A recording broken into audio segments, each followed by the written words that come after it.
extremo a 20 o 30 metros está la otra columna recibiendo la misma viga. Y así se puede tener una serie de vigas y ménsulas, apoyadas en ménsulas, que cubren toda un centro comercial o les digo, una nave industrial, ¿sí? Incluso también en edificación se llegan a usar estos elementos.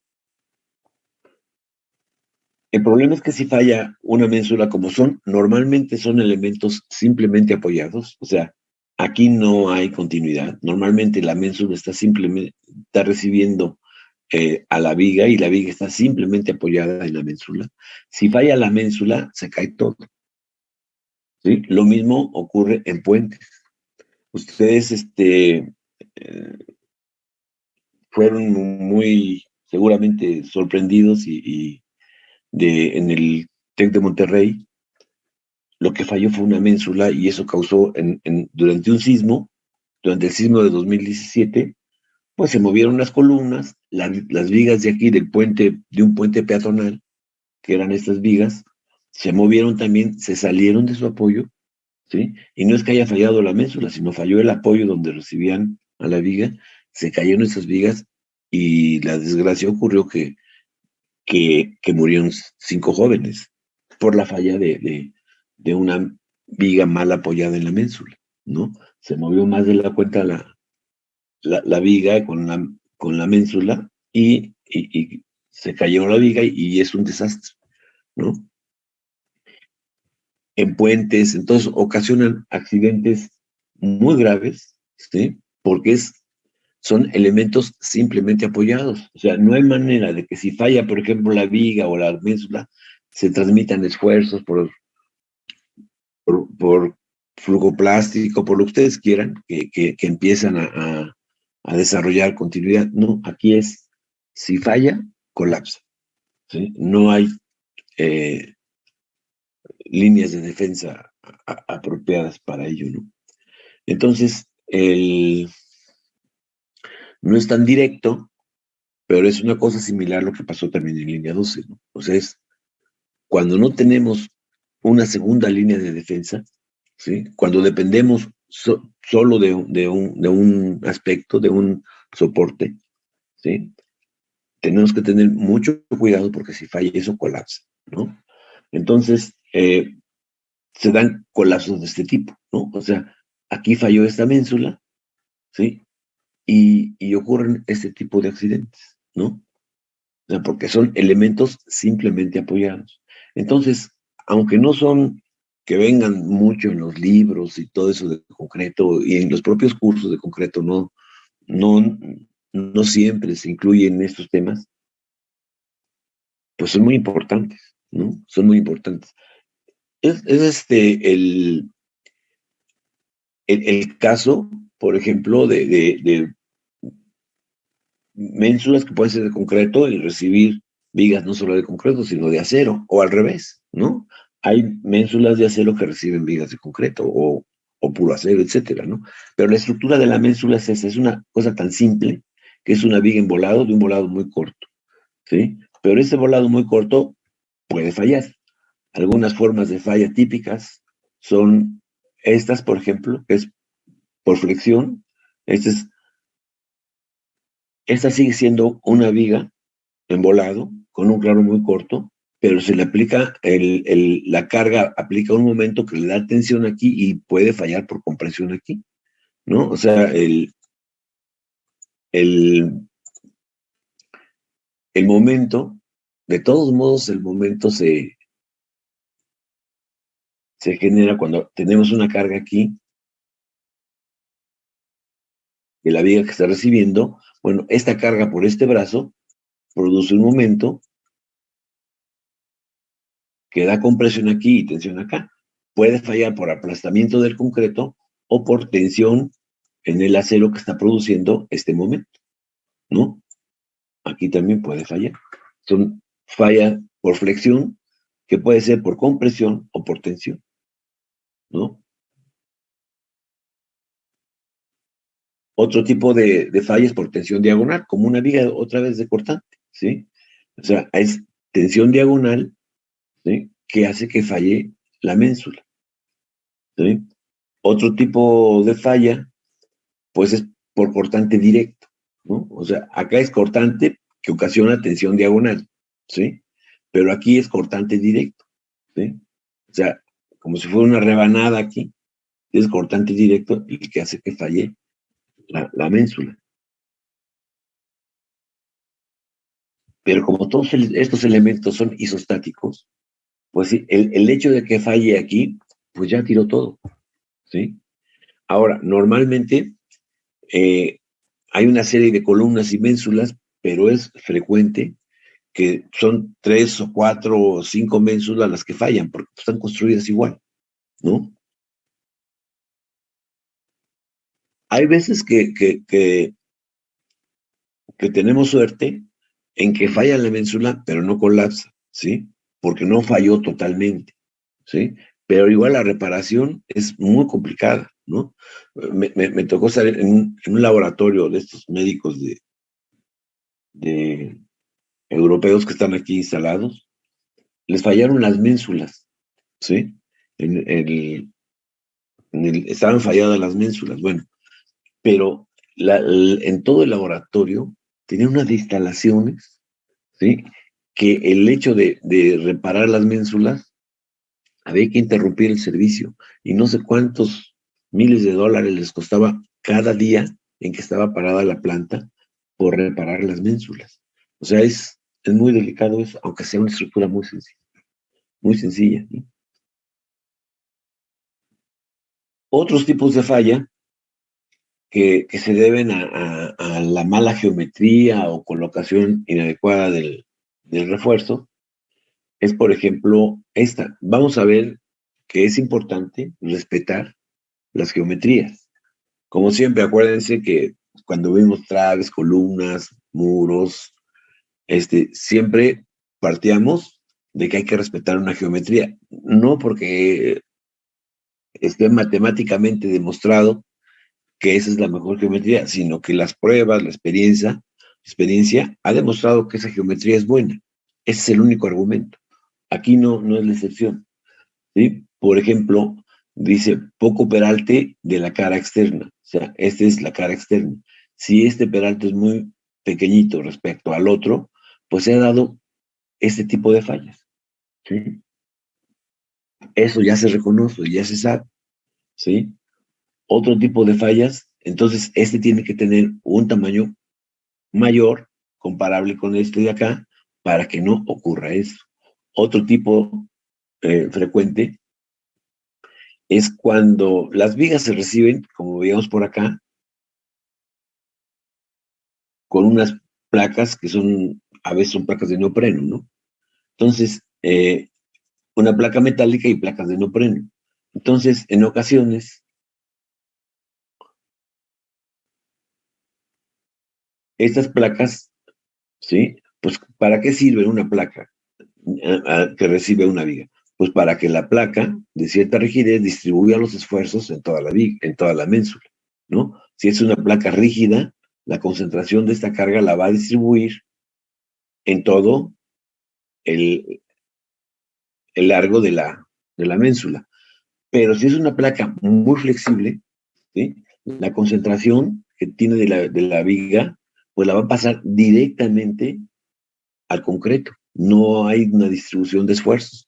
Y eso concentra y hace que falle la viga, la ménsula. Entonces hay que tener cuidado en poner una placa suficientemente rígida, ¿sí? De manera que le transmita aquí un esfuerzo por aplastamiento relativamente bajo. Otro es el caso cuando el acero de refuerzo que se está colocando, digamos que son ménsulas grandes, ¿sí? Y que el acero de refuerzo que se está colocando pueden ser varillas de 3/4 de pulgada o más, que es difícil hacer estos dobleces. Entonces, lo que ocurre es que como no se puede hacer el doblez hasta acá, donde están cubriendo toda la ménsula, como son diámetros grandes, a veces nada más se da algo así, porque no hay posibilidad con varillas de pulgada o más de hacer estos ganchos. Entonces, queda mal la varilla, no alcanza a cubrir hasta acá y se agrieta toda esta parte. Toda esta parte se agrieta. Ya en esos casos lo que conviene es meter varillas soldadas para cubrir todo el largo de la ménsula. O sea, se coloca un ángulo aquí metálico y se pone el acero soldado al ángulo para que no ocurra esto, ¿no? Son cosas que van, que lo único que sabemos que la práctica nos ha demostrado que eso es lo que hay que hacer, ¿sí? Y nos ha demostrado matemáticamente que eso sea un hecho, ¿no? Pero la práctica ha demostrado que eso funciona y por eso es que esas recomendaciones se incluyen tal cual en las normas de diseño, ¿no?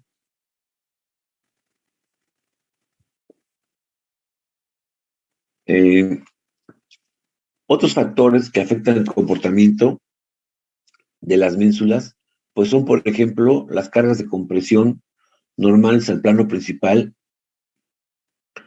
de falla de la ménsula, ¿sí? Estas cargas de compresión, por alguna razón, es probable que tengamos en la ménsula una carga de compresión, ¿sí? Si tenemos una carga de compresión, resulta ser favorable porque esto es tensión. Lo que falla aquí es tensión. En cualquiera de los casos, normalmente, pues lo que falla es tensión. Si nosotros tenemos una compresión, pues vamos a ayudar, vamos a favorecer el comportamiento de la ménsula, ¿sí? Siempre que tengamos una carga de compresión, pues favoreceremos, ¿sí?, el comportamiento de la ménsula y evita a que se dé esta grieta cuando tenemos cargas de compresión, pero a veces no depende de nosotros. Sin embargo, algunos reglamentos de diseño, como el nuestro, ¿sí?, y también pues, directamente también de la CI, este efecto benéfico de la carga de compresión no se suele tomar en cuenta en el diseño. Si existe, pues queda como un factor de seguridad adicional y punto, pero no se toma en cuenta, ¿sí? Existe, sí, pero no se toma en cuenta. Al revés de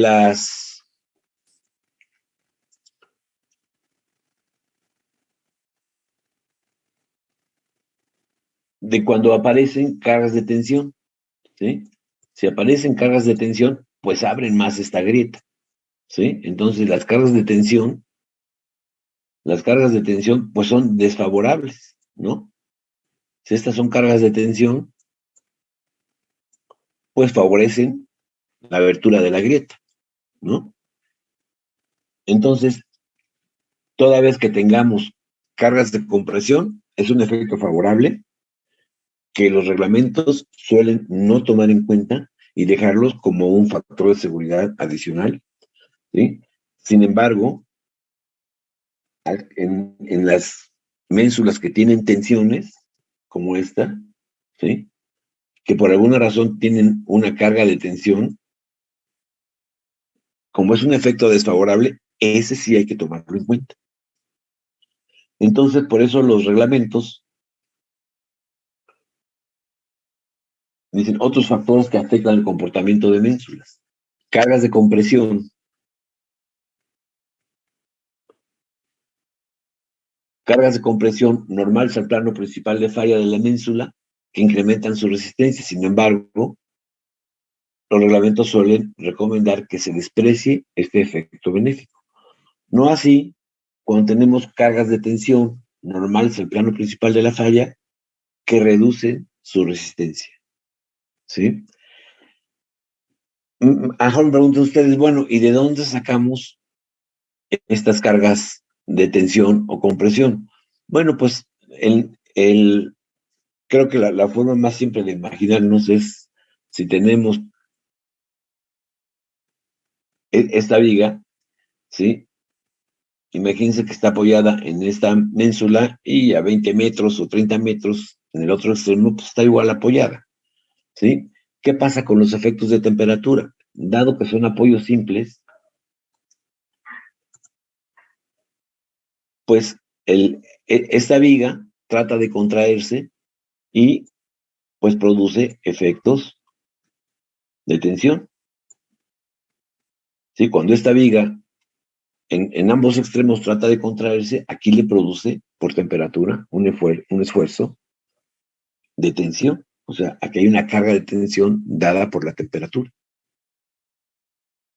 En climas que, por ejemplo, en la mañana está muy frío y a mediodía es muy caluroso, son climas extremos, pues estos efectos suelen ser muy importantes. Y sí meten cargas de tensión y compresión cuando se enfría esto, ¿no? Entonces, sobre todo cuando son vigas metálicas que son más vulnerables a los efectos de temperatura, pues es mayor la carga aquí. Pero también hay otro tipo de cargas, por ejemplo, este, en puentes, pues todo el frenaje, el arranque de los carros, mete cargas de tensión o compresión normal a la ménsula que soporta la viga del puente, ¿no? O sea, cada arranque, cada frenada da cargas de compresión y tensión, ¿no?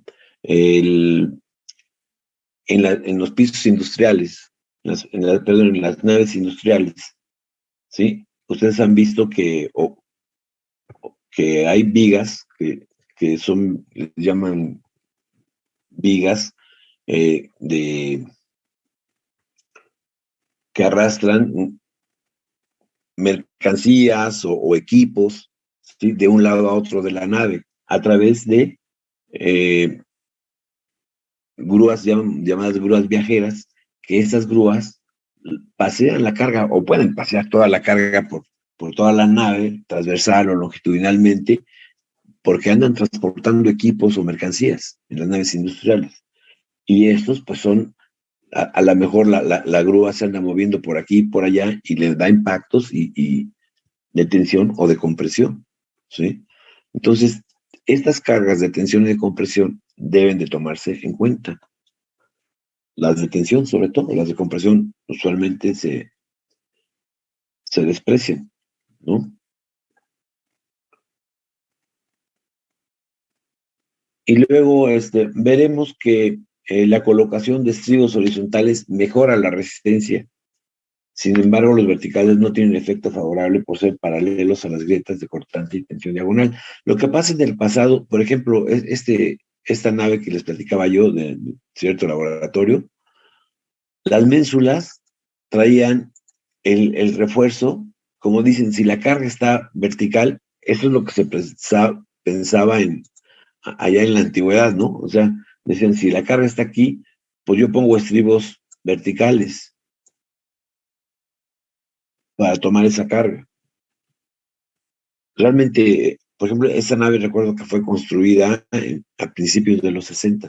No había mucho estudios experimentales que demostraran que esto realmente no sirve, o sea, porque pues van en la misma línea de la carga, sí, pero también de las grietas. Lo que nos sirve es que sean estribos horizontales, ¿no? Les digo, esta nave que les comento, traía estribos verticales, pues claro que las grietas estaban aquí al por mayor, ¿no? Entonces, si nosotros ponemos estribos horizontales, pues defendemos más el agrietamiento, ¿no? La presencia del agrietamiento. Entonces, por eso es que metemos esta nota, ¿no? Aquí, que la colocación de estribos horizontales mejora la resistencia.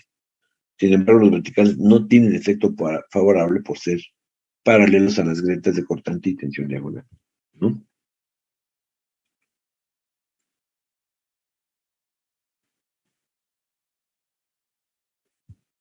Bueno, con estos antecedentes, podríamos inspeccionar cuáles son las cargas a las que está sometida una ménsula, ¿sí? Tenemos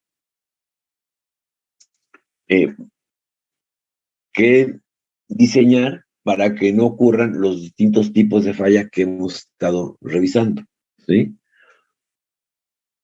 Por ejemplo, La 1, esta es la falla 1, es falla por cortante directo en la interfase de la ménsula y su apoyo. O sea, este es el tipo de falla 1 por cortante directo que habíamos visto, ¿no? Otro tipo de falla, la 2, ¿sí? Ustedes saben que aquí, decíamos, se da un momento flexionante, ¿no? Esta carga de la ménsula por el brazo, a donde está el paño de la columna, pues nos da un momento B por A, ¿no? Entonces, este momento B por A nos da una fuerza de tensión en esta barra, ¿sí? Que, pues si no la diseñamos bien, puede sobrepasar el esfuerzo de frecuencia y fallar por fuerza del acero debido al momento y tensión que se genera, ¿no?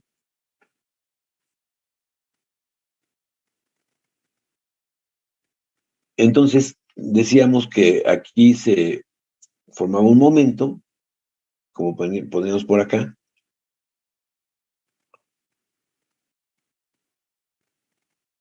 este momento que puede dar falla de compresión acá o falla de tensión. Lo que acabamos de ver es la falla de tensión. Para evitar la falla de tensión, pues hay que dosificar bien este acero de refuerzo. Pero luego también tenemos que evitar el aplastamiento que produce el momento aquí, en la parte baja de la ménsula, que es lo que estamos viendo aquí, ¿no? O sea, este esfuerzo de compresión, pues hay que cuidar que no pase el punto 85 de F', ¿no? También esta carga de compresión que se da aquí. Es por eso la falla del puntal de compresión que se da, ¿no? Y también hablábamos del aplastamiento en la zona bajo la carga, ¿sí? Que es la 4. En esta zona veíamos que si no hay suficiente área de placa para que la carga se distribuya en toda la ménsula, si hay un pedacito de área aquí de placa, pues ¿qué va a pasar? Que esta carga se va a concentrar aquí y este esfuerzo que tiene menor área de acción, pues va a hacer que falle por aplastamiento esta parte de concreto. Por eso hay que considerarle una buena dimensión de la placa para que la compresión que está impregnando la viga externa pues se distribuya en toda el área de la ménsula, ¿no? Esos son los, digamos, los principales tipos de falla contra los que debemos diseñar, ¿no? Entonces, vamos a ver, dice, vamos a ver ahora cómo debemos diseñar para evitar ese tipo de fallas. ¿Cuáles son las cargas que se presentan? Pues puede ser esta y esta. No pongo la de compresión, que puede ser también, porque ya dijimos que esa puede ser favorable y entonces no se toma en cuenta, ¿no? Entonces, finalmente, las únicas cargas a las que está sujeta la ménsula son la carga vertical y una carga horizontal en caso de ser de tensión, ¿no? Por eso ni dibujamos la de compresión, ¿no? Para diseñar las ménsulas, también requerimos, como les decía yo al principio, que tengamos una buena proporción de dimensiones, ¿sí? No es porque hayamos llegado a que esas son las dimensiones del diseño idóneo, sino porque la práctica o los estudios experimentales incluso, ¿sí? Han demostrado que esas dimensiones son las que funcionan bien, ¿sí? Estas dimensiones son las que vemos aquí. Por ejemplo, la carga, ¿sí? Si el ancho de la ménsula es Y, la carga debe estar más o menos del orden de 2/3 de Y, ¿sí? O sea, esta carga debe estar a 2/3 de Y. Dicho de otra forma, A, que es la distancia del paño de la ménsula a la carga concentrada, debe ser del orden de 2/3 de Y, donde Y es todo esto, ¿sí? Les decía yo también que una posible falla era cuando este peralte de la ménsula era muy pequeño respecto al otro. Bueno, este debe ser cuando menos D entre 2. Cuando D es el peralte efectivo de la barra de tensión hacia donde acaba la ménsula. Esto es D. Otro aspecto que también debemos de cuidar es que la relación A entre D sea menor que 1. O sea, no puede ser una ménsula muy larga, porque entonces ya no es ménsula y es una viga. ¿Sí? Entonces, A entre D debe ser menor que 1. ¿Sí? A es esta y D esta. A entre D debe ser menor o igual a 1. También la carga horizontal, ¿sí? Debe ser menor que la carga vertical. ¿Sí? Los estribos estos horizontales deben distribuirse al menos en una altura 2/3 de D, donde D es esto. ¿Sí? O sea, estos estribos deben estar en la parte superior, cuando menos 2/3 de D. Y esto es, pues, la geometría que debemos de cumplir para un diseño aceptable de la ménsula, ¿no? Y vamos viendo, como les decía yo, ¿para qué fuerzas debemos diseñar? Bueno, pues uno está la fuerza cortante, PBU, ¿sí? Es fuerza cortante o fuerza axial, pero es que aquí pues, casi todas las fallas son por cortante, ¿no? Entonces, posición de fuerza cortante, PBU, ¿sí? Es para lo que tenemos que evaluar. Está la tensión horizontal, PHU, ¿sí? Y estas fuerzas producen, les decía yo, un momento, ¿sí? Este momento, el que se produce aquí, está dado por la composición de dos momentos, ¿sí? Este momento flexionante es igual a cuánto, pues lo más elemental, PDU por A. Este me da un momento aquí. Pero hay otro momento más chico, pero igual se debe tomar en cuenta, que es la, la fuerza horizontal de tensión, ¿sí? Que está normalmente pues aquí en donde está la viga, ¿sí? Pero esa fuerza de tensión multiplicada por la distancia de su línea de acción a donde está la barra de refuerzo de tensión, que es esta.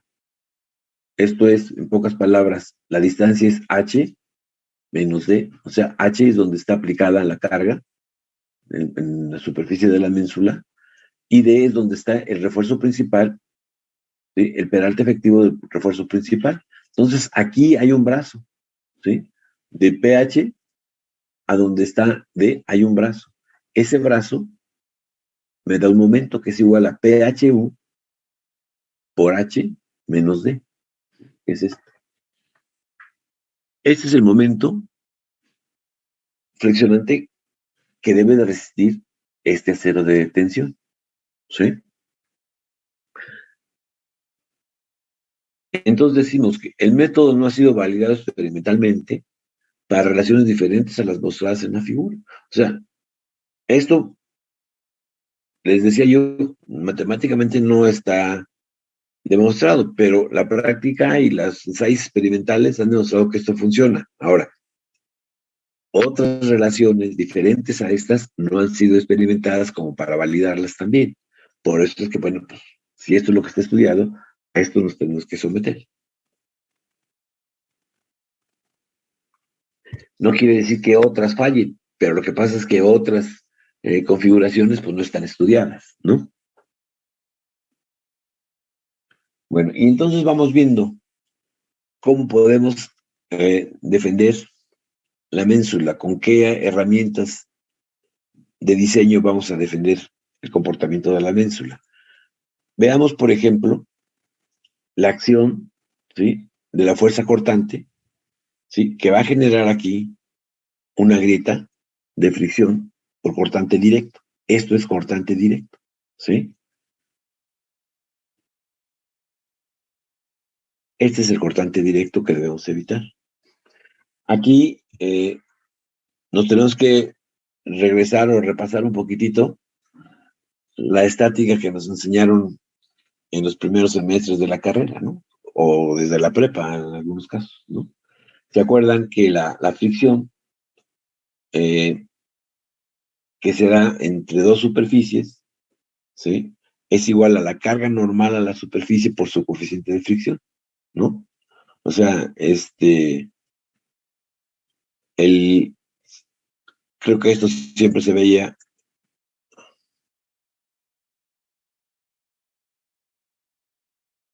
suponiendo que tenemos una placa aquí,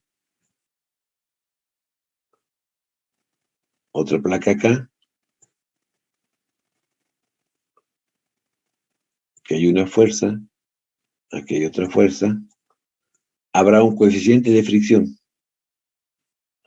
entre el contacto de las dos placas y hay una fuerza normal, ¿no? Entonces decíamos que la fuerza normal, ¿sí? Era igual al coeficiente de fricción, ¿sí? Por la carga a la que estaba sujeta. Y es lo mismo que pasa acá, nada más que girada. O sea, en vez de que sea horizontal, ¿sí? Va a ser vertical. Tenemos aquí la fuerza actuante, que es esta, ¿sí? Tenemos aquí una fuerza que se está desarrollando, fíjense,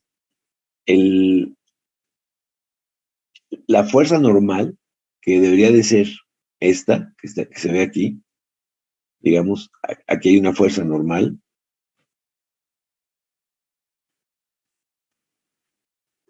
¿sí? Que multiplicada la B actuante por el coeficiente de fricción nos da esta fuerza normal, ¿sí? Aquí, esta fuerza normal, pues no la tenemos como tal. Lo que tenemos son estribos, ¿sí? Estos estribos nos van a dar esa fuerza normal. De tal manera que el BR va a ser igual a ABF, que es lo que se compone como fuerza normal, por FY, que es el AB, que es el área de los estribos, ¿sí? O sea, esta fuerza normal vale AB por FY, ¿sí? Y por su coeficiente de fricción, pues nos da la BR aquí, tal como lo hacíamos en la estática, nada más que ahora está girado verticalmente, ¿no? Pero esto es importante porque sabemos que esta fuerza normal, AB, F por FY, pues de esa depende que deslice esto o no, ¿sí? Entonces, lo que tenemos que ver es dar suficiente ABF por FY para contrarrestar la fuerza cortante. Por supuesto, ayudados con el coeficiente de fricción, que está aquí, ¿no? Entonces, el BR, el cortante resistente, es muy fácil, va a ser ABF, o sea, lo que tengamos de estribos, por FY y por el coeficiente de fricción, ¿no? Entonces, esto es lo que tendríamos que revisar, ¿no? Ahora, esa fuerza cortante por fricción, ¿sí? La tenemos que resistir con el menor de los tres valores siguientes. Esto ya es apoyado en experimentación. Fíjense el primer término. La fuerza cortante resistente va a ser igual a la menor de estas tres, ¿sí? Ahora, si inspeccionamos la primera, sí sería FR por NU por AB por FY. Vean que es exactamente lo mismo que habíamos visto aquí, ¿no? Es ABF por FY por NU, AB por FY y por NU. Claro, para diseño metemos un factor de reducción de resistencia, ¿sí? Eso nos da la fuerza normal, ¿sí? Pero hay otra fuerza normal, ¿sí? Que es esta fuerza de tensión, entonces, o de compresión, decíamos según el caso. Entonces, lo que tenemos que hacer es aclarar que NU es fuerza de compresión normal al plano crítico. En ménsulas se considera igual a cero. O sea, esa aportación de ese concreto, perdón, de esa fuerza, la vamos a considerar cero, como habíamos dicho. Y entonces ya nomás nos queda el FR por NU, por AB, por FY, que es lo mismo que teníamos aquí, ¿sí? Ya está nuestro modelito tradicional exacto, ¿no? Y luego hay otras dos posibilidades de resistir, de acuerdo con la experimentación, que es una segunda ecuación que es 14 veces el área de contacto de la médula por 0.8 AB por FY más NU. Vean, esto es muy parecido al anterior, quitando las dos NUs, nada más aquí cambia este término, 14 veces el área. Y hay otro que no tiene justificación, que es 0.25 de FR por F'C y por A. Estas tres ecuaciones que configuran la resistencia acortante por fricción de la médula, ¿sí?, no es exclusivamente para el diseño de médulas. En los reglamentos de diseño hay un tema que es cortante por fricción, ¿sí? Ese tema de cortante por fricción se resiste independientemente de donde se esté aplicando, se resiste en esta forma, ¿sí? En el caso particular de médulas, pues se aplica, ¿sí? Pero si ustedes leen las normas, sean las de aquí o de la CI, no van a encontrar que diga, en el diseño de médulas, esta es la fuerza de resistencia cortante por fricción. Lo que van a decir es aplicar la resistencia cortante por fricción que está en tal parte, ¿no? En tal página. Porque esa es la cortante por fricción no únicamente se da en médulas, ¿sí? Hay otras combinaciones de acciones que producen cortante por fricción, ¿sí?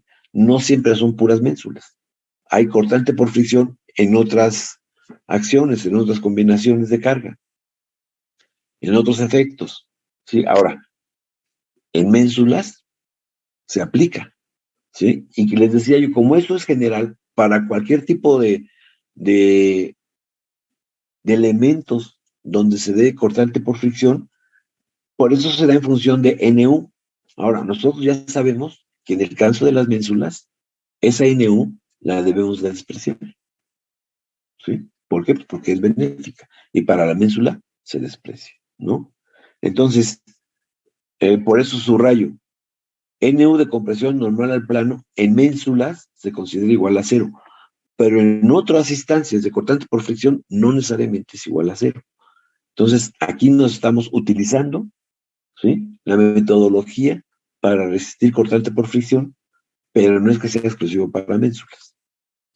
Pero en fin, nosotros tenemos que utilizar la menor de estas tres, sin considerar NU, y esa es la resistencia a cortante por fricción de la médula, ¿sí? Y ya con eso tenemos controlado este efecto, ¿no? Ahora, decíamos también, hay un momento flexionante. Este momento flexionante ya decíamos que valía el PB por A más P por H menos D. Y se resistirá con el área F, que es el área de flexión. O sea, era P por A más P por H menos D, y lo vamos a resistir con esta área, ¿sí? Con esta área de acero. Esta área de acero le vamos a llamar área de acero por flexión, AF, ¿sí? Y va a ser igual a el momento resistente, que es AF por FY, pues una fuerza de tensión, por Z, que es un brazo, ¿sí? Ese brazo va a valer 0.9 dd. Y aquí hay una aclaración, FR, aunque estamos hablando de flexión, vale 0.75. Van a decir ustedes, 0.75 es el que se usa para cortante, sí, pero es que realmente, en el caso de las médulas, el comportamiento, digamos que el ambiente general de la médula es cortante. Entonces, todo lo que sea FR en médulas, excepto aplastamiento, pero todo lo que sea FR en médulas, incluyendo flexión, va a ser el FR 0.75. Entonces, si ya calculamos el FR, calculamos AF, FY y Z, tenemos el valor del momento resistente. De ahí, pues si no lo conocemos, nomás hay que despejar AF y tendríamos el área de acero por flexión. Y estas áreas de acero por flexión como en vigas igual debe de cumplir con un mínimo y un máximo. El mínimo es este que vemos aquí, 0.04 de F' entre Fy por B por D, donde B es el ancho de la ménsula y D pues el talante que hemos estado manejando, y el A máximo que tiene que ver con el balanceado, que es el beta 1, donde beta 1 toma estos valores dependiendo de la calidad del concreto. Bueno, entonces con esto ya sabemos evaluar si se da la grieta por tensión, por fricción, perdón, por fricción del cortante por fricción, ya sabemos que con esta fórmula, o que dicho de otra forma, con la menor de las tres, cubrimos ese efecto, ¿sí? Luego viene el momento flexionante, ¿sí? El momento flexionante, que pues ya sabemos calcular el AS. Nada más que este AS de aquí, nada más que aquí les voy a hacer una aclaración. Ahorita calculamos el AS con el momento que producen tanto esta carga como esta carga, que son lo que vimos aquí, ¿no? Esta carga más esta carga. Pero hay otra carga de tensión, ¿sí? Que hay que tomar en cuenta, que es esta de aquí, que siendo de tensión sí hay que tomarla en cuenta, ¿sí? Entonces, esta de tensión, esta fuerza de tensión, nos va a aumentar la tensión en esta varilla. Entonces hay que tomarla en cuenta, ¿sí? Por eso es que tenemos que evaluar, perdón, tenemos que evaluar esa tensión horizontal. Esa tensión horizontal la vamos a tomar con acero.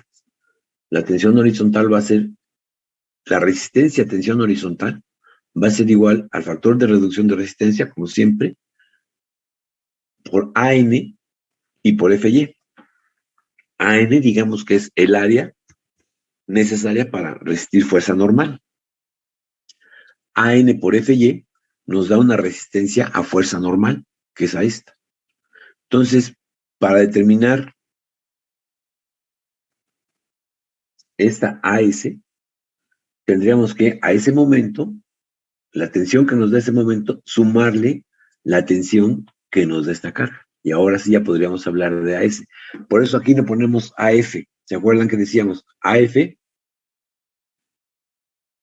AF es el área de acero por flexión, ¿sí? De tensión por flexión. Pero cuando le sumamos el área necesaria de AN, que es la de tensión directa, entonces ahora ya se llama AS. Ahora sí, AS es eso, ¿sí?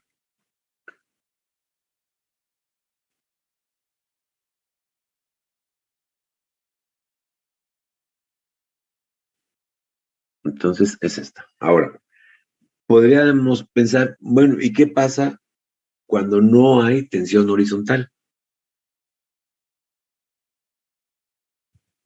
Si no hay tensión horizontal, las normas recomiendan considerar una tensión mínima horizontal por especificación, ¿sí? Que debería ser igual a punto 2 de BU, ¿sí? A punto 2 de BU. O sea, si traigo una carga de 100 toneladas vertical y esta carga es de 100 toneladas, bueno, pues aquí tengo que considerar punto 2, o sea, 20 toneladas de tensión axial, aunque no tenga nada, ¿no? Y ya con eso ya me queda el área de acero por tensión, que es tomar en cuenta el área de acero de flexión o de tensión por flexión más la tensión directa.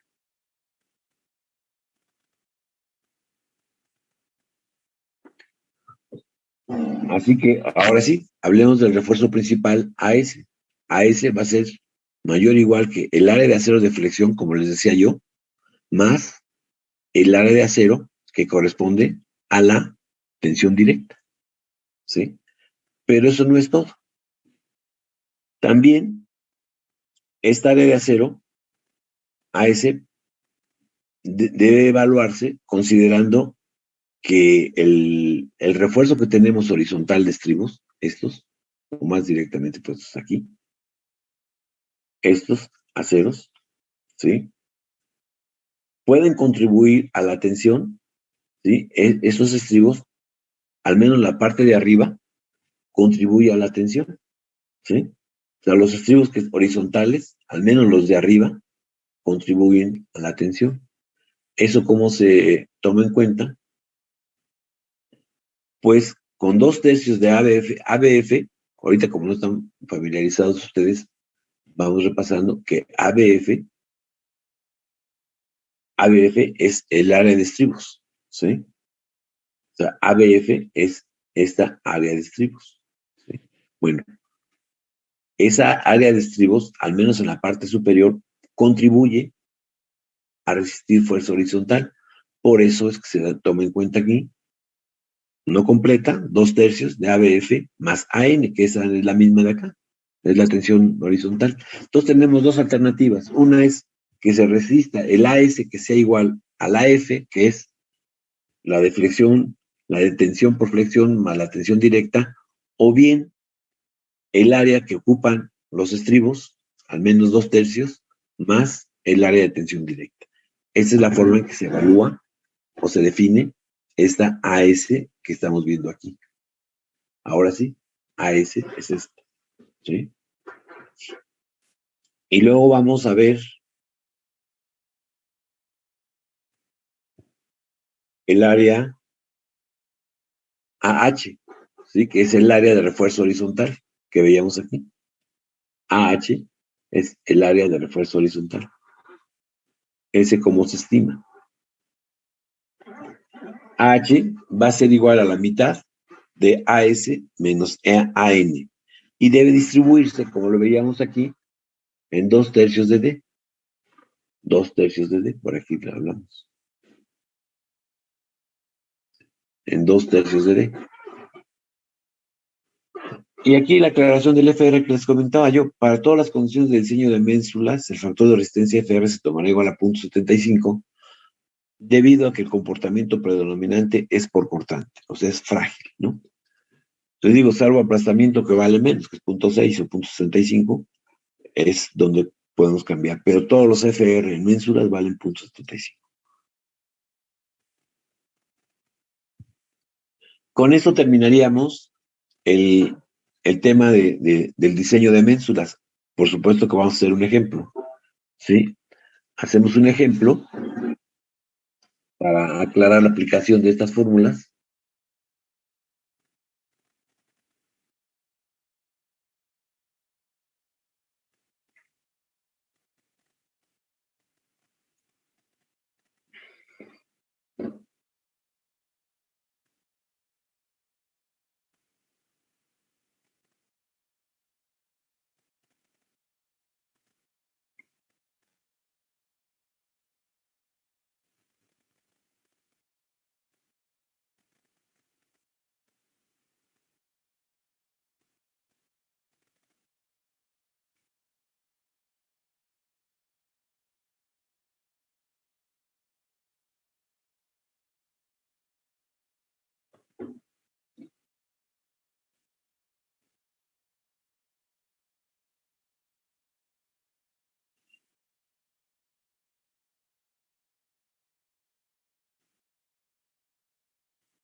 A ver, miren, revisar si la ménsula mostrada tiene suficiente resistencia para soportar una vía con las cargas indicadas a continuación.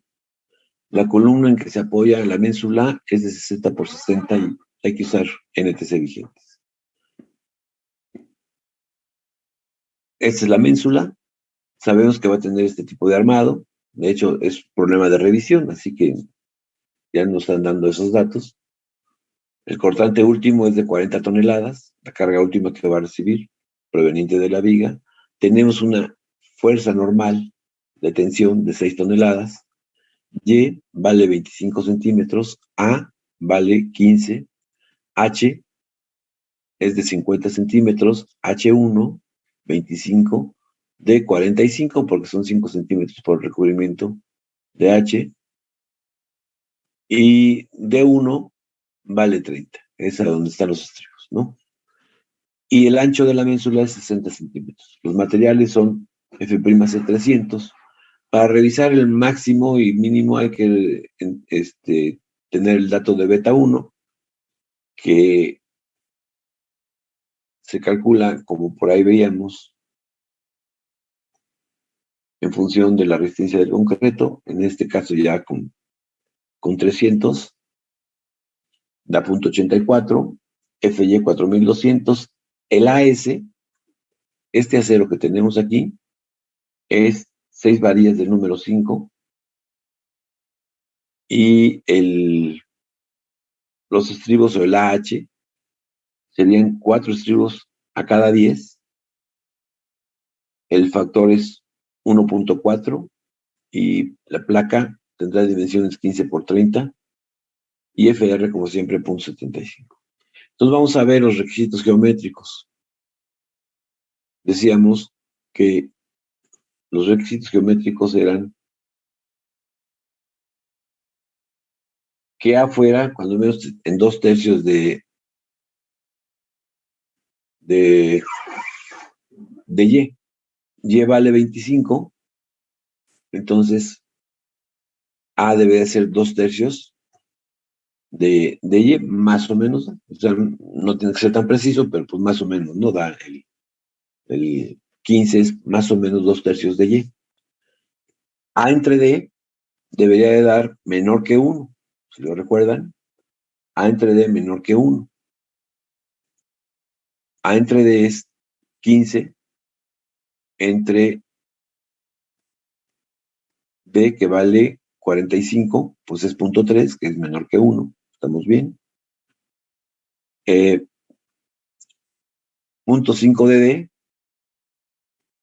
es 22.50, que es menor que H1, que H1 es 25 centímetros. O sea, estamos cumpliendo bien la parte geométrica, y la última sería que el área AH esté en 2/3 de la ménsula. O sea, sería 30 es 2/3 de D, ¿no?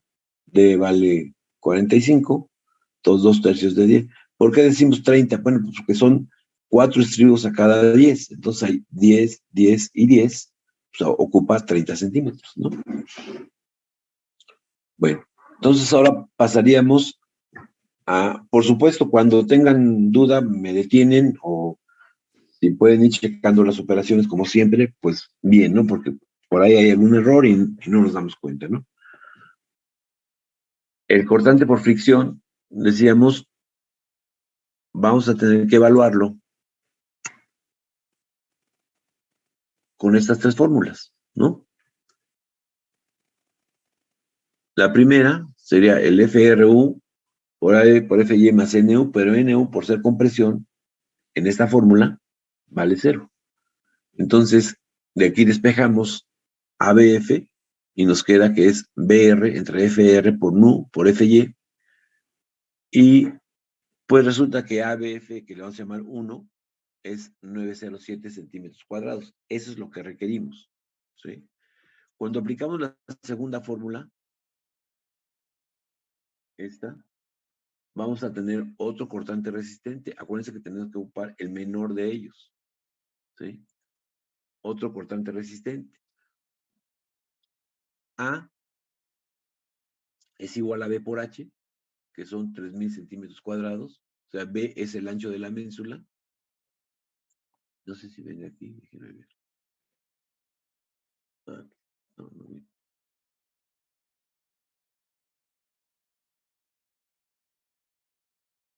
Bueno, el área es H, pues evidentemente es todo esto, no hay pierde. Y B es el ancho de la columna en la otra dirección. Decíamos que la columna, o sea, B igual a 60 centímetros. Entonces, el área vale 3.000 centímetros cuadrados, B por H, y de aquí despejamos, ya tenemos área, NU vale 0, ¿sí? Y entonces de aquí despejamos ABF 2, que llamaríamos 2, va a ser igual a BR menos FR 14A entre punto 8 de FR por FY. Esto, pues, chequenlo, todo, pero esto nos da una ABF de 3.37 centímetros cuadrados, ¿sí? Si alguno pudiera ir checando, sería tanto mejor para que le demos confianza a los demás compañeros, ¿no? Eh, y el último, que es punto 25 de FR por F'C por A, sería punto 25 de FR por F'C por A, debe dar 168 toneladas. ¿Checaron este valor? Sería aquí BR, que vale 40,000 kilos, entre 0.75, entre 1.4, que es NU, y entre 4.200.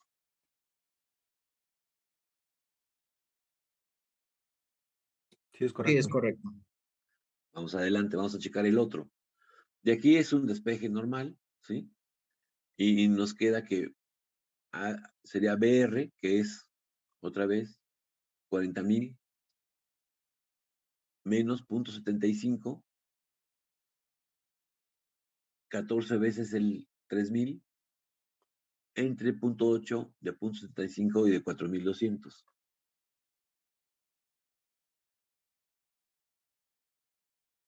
Sí, también es correcto. Correcto, bueno. Y este último, 0.25 por 0.75, por, ¿cuánto fue el primo C? 300, por A, que vale 3.000.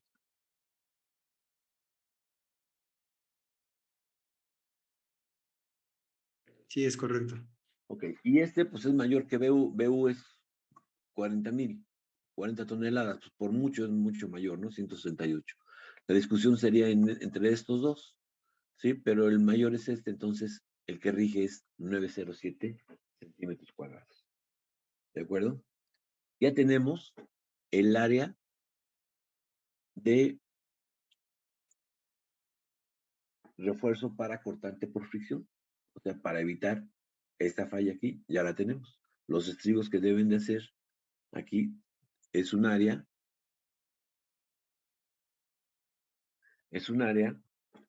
de 907 centímetros cuadrados, ¿sí? Es el ABF. Ahora vamos a checar el área por flexión. Acuérdense que el momento se estimaba como PU por A, que en este caso sería 40 o 40,000, como quieran, ¿no? Por A, perdón, o sea, es el BU, que es 40, por el área, que es, por el A, perdón, que es punto 15, sería 40 por punto 15, más la tensión, que va a ser por H menos D. H es 50 y D 45, o sea, va a ser por 5 centímetros. Pero ¿cuánto vale NU? Bueno, nos dijeron que valía 6 toneladas, pero vamos a verificar si no es menor que la mínima especificada. La mínima especificada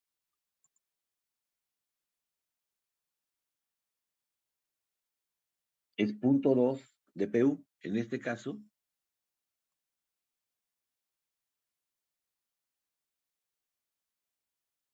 sería 0.2 de PU, 0.2 de 40, sería 8 toneladas. Aunque en el dato que nos dan de acción aquí, que les decía yo, puede ser por temperatura, por frenaje, por lo que ustedes quieran, ¿sí? Da 6 toneladas, pero nos dicen que hay un mínimo, ¿sí? El que debemos considerar que son 8 toneladas. Este es mayor que el N1C especificado y por lo tanto nos quedamos con este, ¿no? Entonces, cuando evaluemos el momento flexionante, va a ser PU por A, que va a ser 40 por punto 15, más la tensión que vale 8, habíamos dicho que por 5 centímetros, 8 por punto 0,5, ¿sí? Entonces, a ver, si nos da ese momento, 40 por punto 15 más 8 por punto 0,5.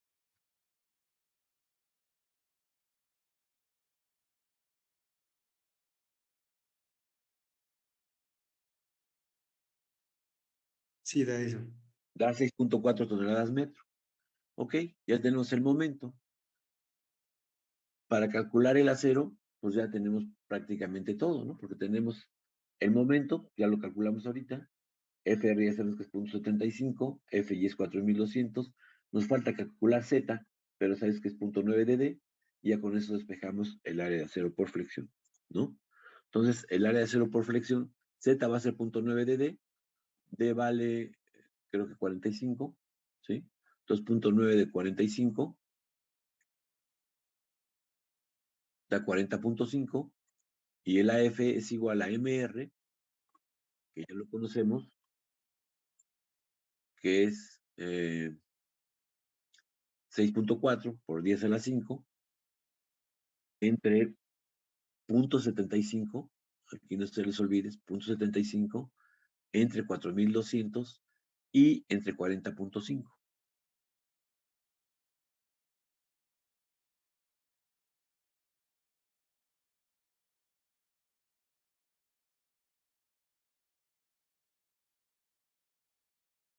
¿Sí? Va de nuevo, MR es 6.4 por 10 a la 5, entre 0.75, entre 4200 y entre 40.5.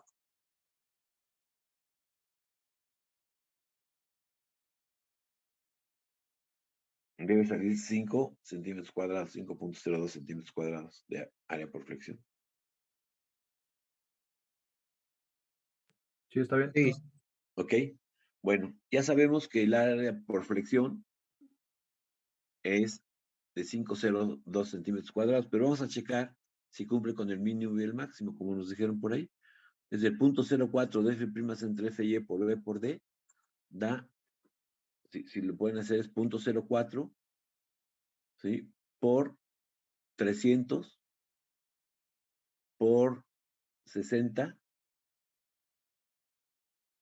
por 45, entre 4200.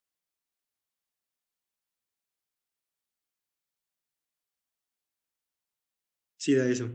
Da eso. Y esto, pues es mayor, o sea, el mínimo es mayor que el que nos habíamos calculado. Entonces, pues debemos usar el mínimo, este que es 771, ¿no? Pues da 81 centímetros, pero pues nunca va a regir, o sea, está muy lejos de aquí, ¿no? Entonces, el área por flexión da 7.71 centímetros cuadrados, ese es el que rige. Aunque esto era el calculado, pues el mínimo debemos dejar es 771. Ahora vamos a calcular, como decíamos, el área necesaria para tensión directa, que es el AN, ¿sí? AN es NUC entre FR por FY. Únicamente estamos despejando de aquí AN, que es igual a PR entre FR y entre FY. De despejar ahí, nos sale que sería NU, que son 8000 kilos, entre FR, que es 0.75, y entre 4200 nos da 2.54. Si lo checan, por favor. Sí, sí, da eso. Ok. Bueno, ahora sí ya podemos calcular. Ya tenemos el área de acero. Ya tenemos el área de acero. Esta área de acero es la combinación de área de acero por tensión por flexión, ¿sí? Que fue nuestra AF, más el área de acero de tensión directa, que fue la N, ¿no? O sea, la primera ecuación, AF más AN. Y con eso determinamos AS. Sería AS, 1, vamos a llamarle 1, sería AF más AN. AF fue 771 más 254, nos da 1025. Sí, ¿no? Sí, Y luego el AS2, acuérdense que les decía yo que también puede contribuir este acero, la parte de arriba del acero, 2/3 del acero, ¿sí? Más la tensión directa también puede ser mayor que AS y entonces es con la que nos quedamos. Vamos a revisarlo. Sería 2/3 de ABF, que es el de los estribos que calculamos por fricción. 2/3 de ABF. ABF fue 907, ¿no? Entonces, 2/3 de 907 más AN, más 254. O sea, 2/3 de 907 más 254.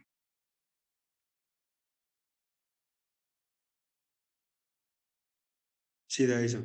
Da eso. Entonces tenemos dos valores. El que rige, pues es este, el 1025 es lo que necesitamos, ¿no? Que es la mayor área de acero que necesitamos. Entonces necesitamos 10 centímetros cuadrados, 1025. ¿Y cuánto traemos? De acuerdo con el proyecto, son 6 varillas del número 5. 6 varillas del número 5, que son 6 por 1.99, da 11.94 centímetros cuadrados, ¿no?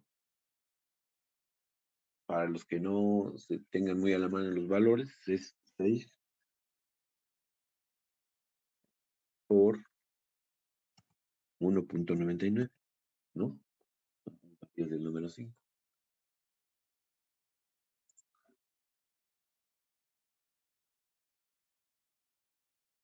¿sí? Y 6 varillas del número 5 da 11.94 centímetros cuadrados. O sea, nosotros traemos 11.94 y nos están pidiendo 11.25. Entonces, pues esto pues, está bien, ¿no?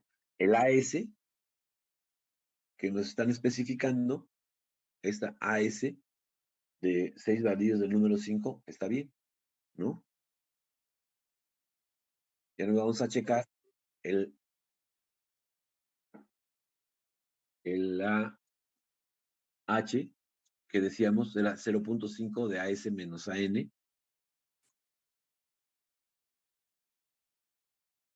0.5 de AS menos AN, distribuido en 2/3 de D. Esto es AS, 0.5 de AS menos AN. AN tenemos 11.94, ¿no? ¿No? Es 11.90, eso es lo que nos pide el cálculo, pero lo que traemos es 11.94. Entonces es 11.94 menos AN, fue 2.54, o sea, 11.94 menos 2.54, ¿sí? Por 0.5. ¿Cuánto da?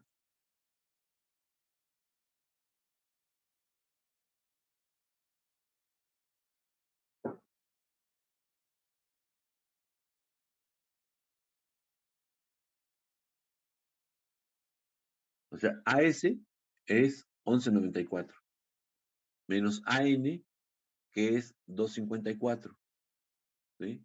O sea, 11.94 menos 2.54 por 0.5 da 3.86. Sí. ¿Ok? Entonces ya sabemos que el área de acero AH que nos está resultando es de 386 centímetros cuadrados. O sea, esta área Profesor, de acero. Sí, no, lo que da 380 y 80 y Lo que da ese resultado es si utiliza el AS de 1025, no el de 11. Ah, no, entonces estamos mal, ¿sí? Debe Ajá, ser lo que traemos, ¿sí? Sí, entonces, a ver, le corregimos. se utiliza 11.94, 4 menos da 12, 4.7. o sea, sería 11.94. Es que aquí lo tenía yo como, a ver, aquí incluso lo tengo como C82. Tienes razón. Sí, entonces aquí debe ser el G82, ¿no? Aquí. Sí, Déjenme agregarle aquí. y eso da 4.7. Ok. Ahora sí, 4.7. ¿Sí? ¿Y cuánto traemos? Gracias, por la observación. Por eso les digo que hay que irle checando, ¿no? Entonces, 4.7. Y es que a veces hay un ejercicio que, por ejemplo, este es menor, entonces quedó ¿no? Pero al rato nos va a salir que es mayor y se va a quedar este. Pero bueno, hay que ir por eso checando uno por uno, ¿no? Entonces, da 4.7 centímetros cuadrados el AH, ¿sí? Todo ¿no? Pero nosotros traemos 4 estribos número 3 a 10. 4 estribos número 3 a 10 son 4. Como el estribo es 2 ramas, sería 4 por 2.71, que da 5.68. Y pues es mayor que el 4.7 que nos está pidiendo. Entonces, estamos bien también ahí. Y por último, sería el aplastamiento, ¿sí? Aquí sí hay que cambiarle porque es menor a FR.65. La placa es de 15 por 30. Entonces sería 0.65 por F', que son 300, por 15 y por 30. A ver, chequen, si da 87.75.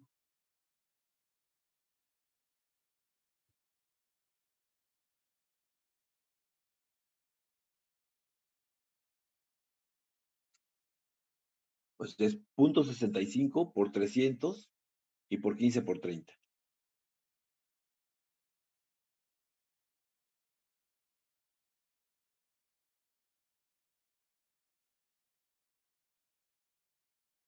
Sí, de eso. ¿Ok? Sí. Y eso pues es mucho mayor que 40, ¿no? Entonces estamos bien. El diseño que nos pidieron revisar, pues es correcto, ¿no? Nos va a mandar este ejemplito y uno de tarea, ¿sí? Para que lo vayan ejercitando. Si ya al checar el ejemplo, si salen dudas,